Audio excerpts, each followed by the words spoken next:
Assalamualaikum warahmatullahi wabarakatuh. Segala puji bagi Allah Subhanahu wa Ta'ala dan atas rahmatnya dan hidayahnya yang telah dicurahkan kepada kita, dan salawat seiring salam dipanjatkan untuk Nabi Muhammad SAW. Saya di sini akan mempresentasikan makalah saya tentang qadzaf, li'an, dan jihar, yang merupakan salah satu tugas dari makalah mata kuliah Fikih 3.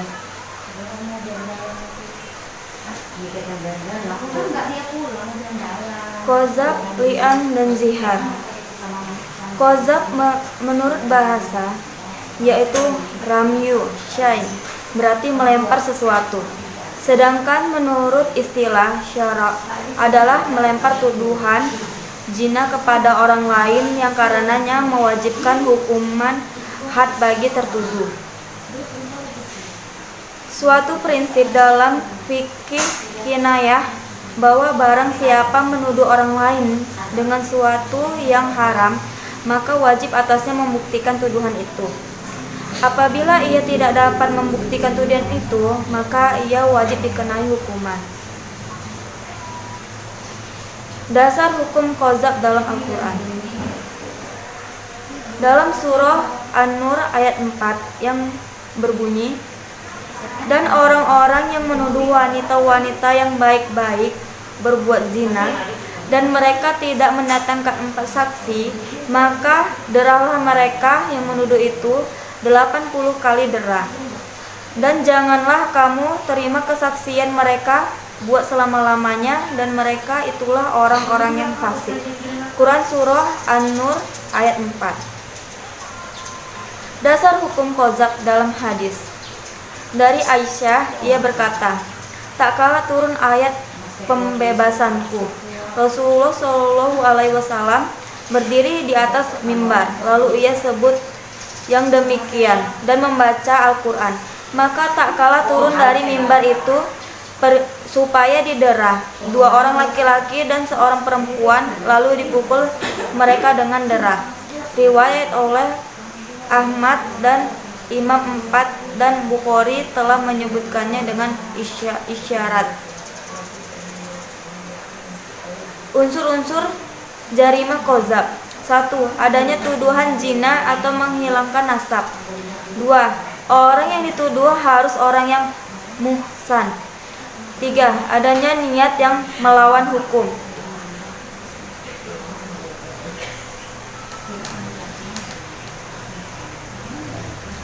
Pembuktian jarimah qadzaf. Adapun pembuktian qadzaf dapat dibuktikan dengan 3 macam alat bukti, yaitu 1. Dengan saksi-saksi merupakan salah satu alat bukti untuk qadzaf. Syarat-syarat saksi sama dengan syarat dalam jarimah zina, yaitu balik, berakal, adil, dapat berbicara, Islam, dan tidak ada penghalang menjadi saksi. Adapun jumlah saksi dalam qadzaf sekurang-kurangnya adalah 2 orang. 2. Qadzaf bisa dibuktikan dengan adanya pengakuan dari pelaku atau penuduh bahwa ia menuduh orang lain melakukan zina. Pengakuan ini cukup dinyatakan 1 kali dalam majelis pengadilan. 3. Dengan sumpah. Menurut Imam Syafi'i, qadzaf bisa dibuktikan dengan sumpah apabila tidak ada saksi dan pengakuan. Caranya adalah orang yang dituduh menyuruh kepada orang yang menuduh untuk bersumpah bahwa ia tidak melakukan penuduhan.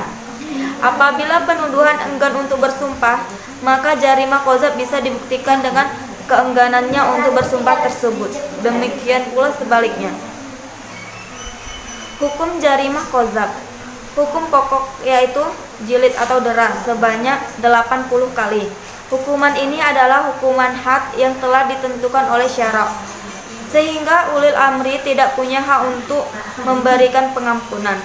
Para ulama berbeda pendapat dalam menentukan gugur atau tindakannya kesaksian pelaku ke saksinya. Sedangkan menurut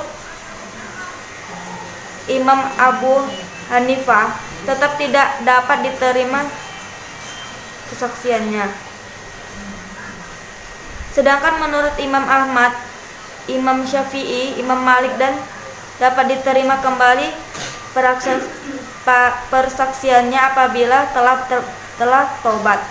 Hal-hal yang menggugurkan hukum qadzaf atau orang yang menuduh dapat gugur karena hal berikut. 1. Para saksi yang diajukan oleh orang yang dituduh mencabut kembali persaksiannya. 2. Karena orang yang dituduh melakukan zina membenarkan tuduhan penuduh.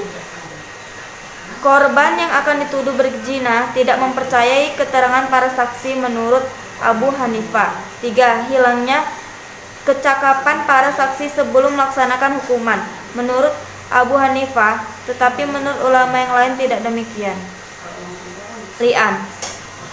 Li'an menurut istilah hukum Islam adalah sumpah yang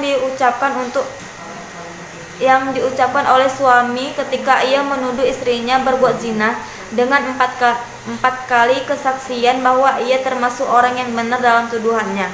Kemudian pada sumpah kesaksian kelima disertai persyaratan bahwa ia bersedia menerima laknat Allah jika ia berdusta dalam tuduhannya itu. Akibat hukum li'an.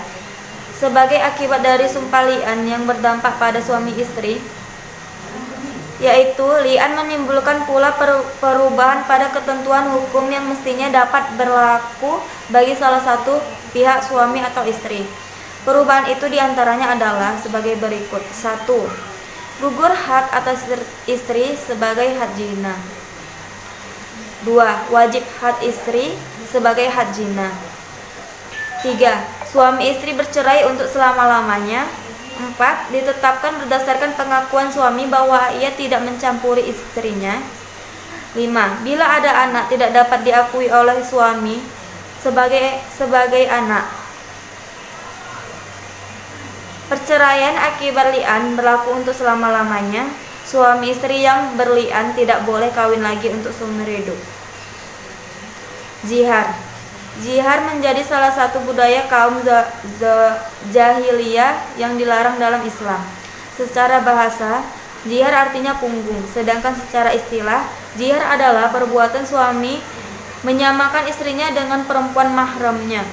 Perempuan yang dimaksud di sini bisa jadi ibu, saudara perempuan, bibi, ataupun mahram lainnya.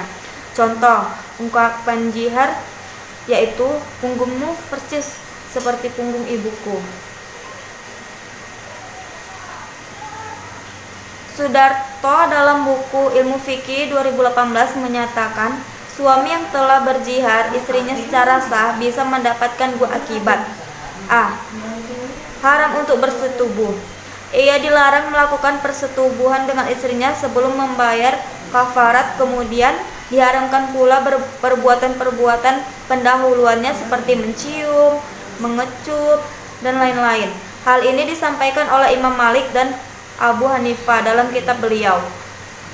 Berbeda dengan pendapat tersebut, Imam Syafi'i menyatakan perbuatan zihar hanya menyebabkan kemahraman pergaulan pada kelamin perempuan saja yang telah disepakati atasnya, bukan terhadap anggota tubuh lainnya.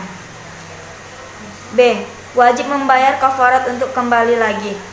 Para ulama berbeda pendapat dalam mengartikan maksud kembali lagi di sini.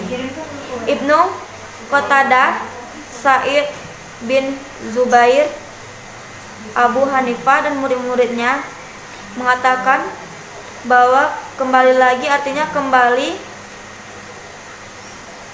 bersetubuh dengan istrinya yang sebelumnya diharamkan karena perbuatan zihar. Kondisi ini dapat diciptakan apabila suami mau membayar kafarat yang dijatuhkan atasnya. Adapun kafarat zihar yaitu dengan memerdekakan seorang budak atau hamba sahaya. Demikianlah penjelasan saya mengenai qadzaf, li'an, dan zihar. Semoga menambah wawasan kita.